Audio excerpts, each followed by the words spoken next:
It was late November, and I was hanging out with a new group of friends. That's when I met Jose. We got to know each other really well and always safe. He was sweet, down to earth, and all kinds of sexy.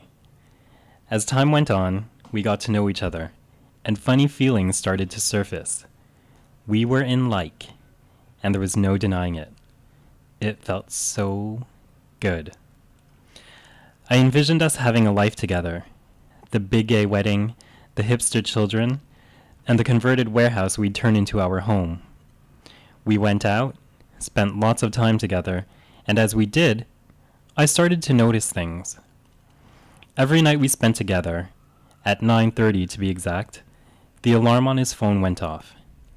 He'd excuse himself, disappear, and be back a few minutes later, as though nothing happened.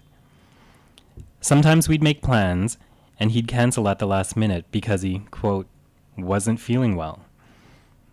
He seemed to catch a cold or the flu more often than anyone else I knew, and they lasted longer. What was going on? Without Jose having told me anything, it hit me. He was pause. My heart dropped. How could I be with someone who was pause? What would happen if he got really sick? What would happen if he died?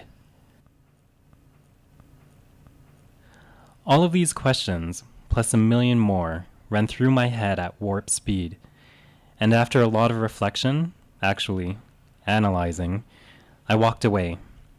I left him and everything I envisioned having with him behind, and I felt guilty. I knew all the stuff about HIV, how it got transmitted, what it did to the body, how it got treated, and how it impacted people, relationships, and communities. I knew Jose wasn't his diagnosis, but I just couldn't do it. If I was with him, I was afraid people would say, "You should have known better than to be with someone who was pause." I've been doing work in this field for many years.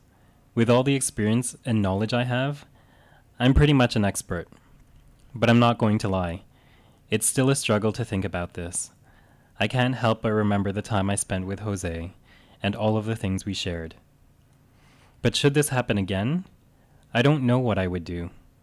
But I'd like to think that I would think with my head and my heart, and that someone's status wouldn't be an issue. But I just don't know.